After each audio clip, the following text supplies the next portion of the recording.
Okay, for the record, this is the variation request and application Z25-0090. My name is Michael McHenry. I will be the hearing officer today, and I will be taking testimony and evidence. At this point, we don't have any objectors. We simply have the petitioner. And the applicant is Kristen Brand. She is requesting a variation within the R1 single-family residential district to allow a maximum height of 25 feet for a detached accessory structure instead of the maximum 18 feet allowed. The subject property consists of 2.103 acres and is located at the northwest corner of the intersection of Summit Drive and Barnard Mill Road in McHenry Township, Illinois. Common address 7225 Barnard Mill Road, Wonder Lake, Illinois. Tax or PIN would be 09-06-227-017. The current land use map designates this single-family residential. The adjacent land use would be single-family residential to the north and the east. To the south would be open space vacant. Single-family residential to the west would be open space. The current zoning is one that I haven't seen for a while. R1CV single-family residential /LN. Kim, can you explain that, please? As R1 single-family residential, the C means that there was a conditional use on the property, and the V was variance. Okay. And the 2010 plan designates this as residential environmentally sensitive. The property consists of a two-story residence, detached garage, and a, I guess you can call it a detached shed in the back. Kind of a leaning detached shed in the back. I'm going to take that down. It's dangerous. Gravel driveway, concrete drive, and patio. And there were wetlands found on the far western portion of the site. And there is a floodplain found on the far western portion of the site. And if this request were to be granted, that would allow the applicant to apply for the building permit for the proposed structure. Can the two of you stand to be sworn, please? You both promise to tell the truth, so help you God? I do. Kirsten, you're a little soft-spoken. We are making a record, so if you could state your name and your address, it would be appreciated.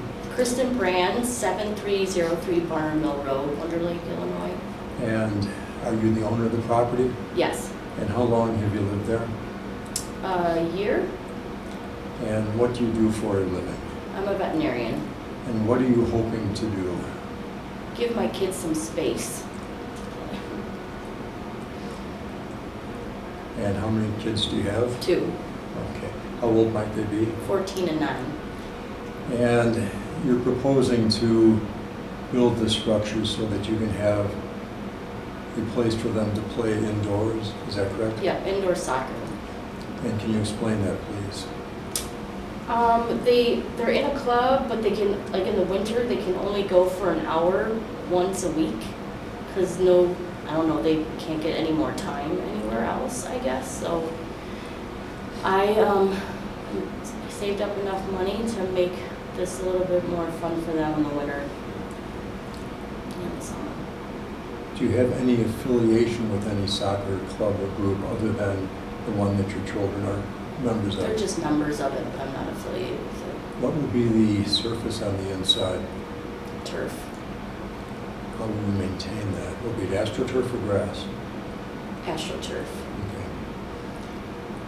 Okay. And what club are your children members of? NUFC, Northern United Football Club. And will you allow access to this building for any other purposes or any other soccer purposes? I mean, only if I'm allowed to, but I don't have any plans for that. Are you planning any commercial use for the building? No.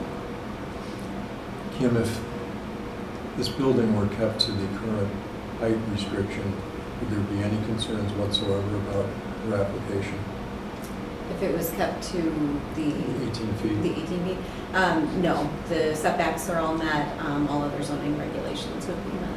So it's simply a matter of the increased height and not the use. Correct.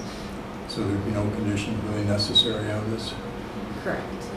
Have you talked to any of your neighbors about this, and if so, what have they said? Yeah, I mean, Owen lives right there. I think Sue Miller owns it, but he's a renter. And then Justin Heeman, they're all good with everything. Those are my immediate neighbors. Okay. And did anybody either agree with what you were doing, or did anybody express any displeasure? No, they all are all for it for the kids. And you're telling me you went across the street and walked up all those steps to your neighbor's house? It's not too bad. We have a little trail in the woods. It's kind of an interesting area that you live in. It is, and the house, too, is very interesting. And in terms of your well and your septic, where are they in reference to the proposed building? So the well would be in between the house and the building, and I let Heeman know the plan. Like, I've had this plan in my head, so they made sure that it would be far enough and would maintain a building if I were to put water in it. But you are also on a septic, I would assume. Yeah. So the septic is behind the house, Okay. away from. So it's behind the house that way. I'm surprised that there are wetlands, because it looks as though your property drops off pretty severely when you get to that western end. Kim, where are the wetlands? So the yellow hatched area on the far west side of the property is the wetland Okay. area that's designated.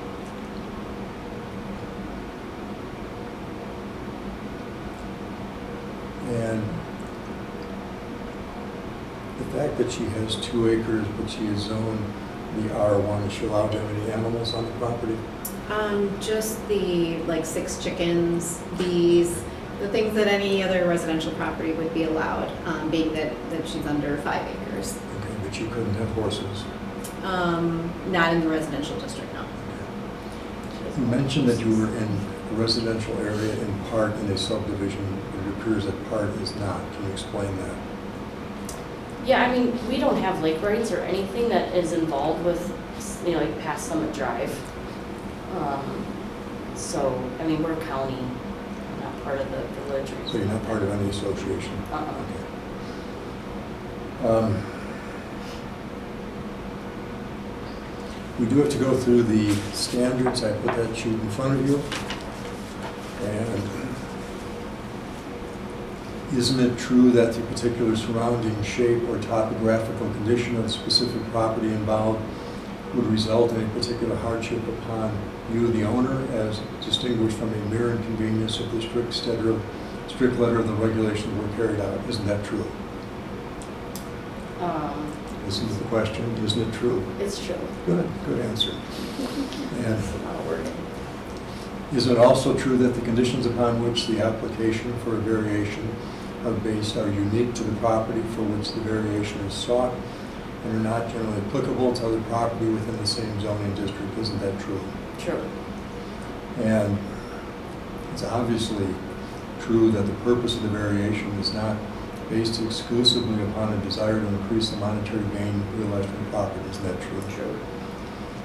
And isn't it also true that the alleged difficulty or hardship is caused by the ordinance and has not been created by any person presently having an interest in the property? Isn't that true? True. The ordinance never really contemplated someone wanting to put a in-home soccer thing on the property, correct? Correct. If you were in an ag area with ag zoning, you could build a barn, could you not? Correct, and there would not be a height limitation for an agricultural barn.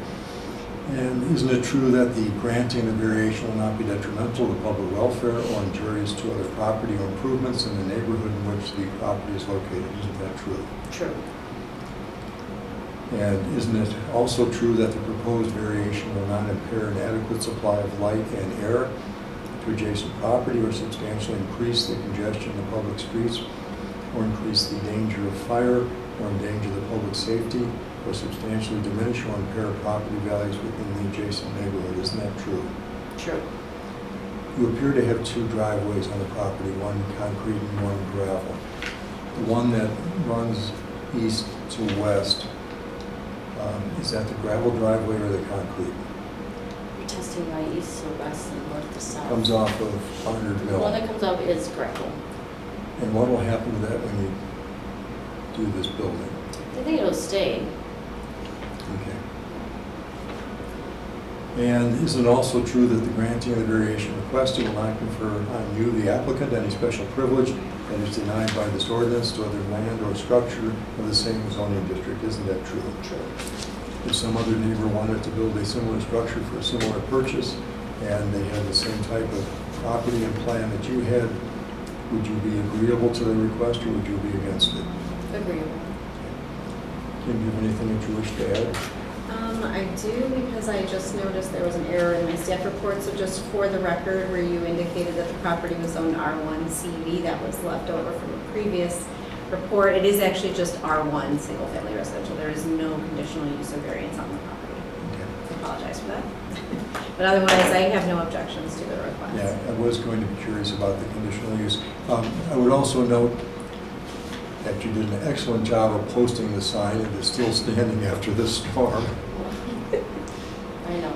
I had to prop it up once. Okay. Yeah. I would be in favor of this request. That does not mean that this has been approved, but this will go to the county board. And by my recommending it, you simply need a majority of the members in attendance at that meeting. Had I opposed this, you would have needed a 3/4 majority. The next meeting would be, January 20th, did I say? Yes, 20th. and you don't have to be there. In all likelihood, you'll be on the consent agenda. If you contact staff, the next day after the meeting, the next business day, they can let you know what happened. Okay. Wonderful. Good. Good luck. Thank you. Kids look so good.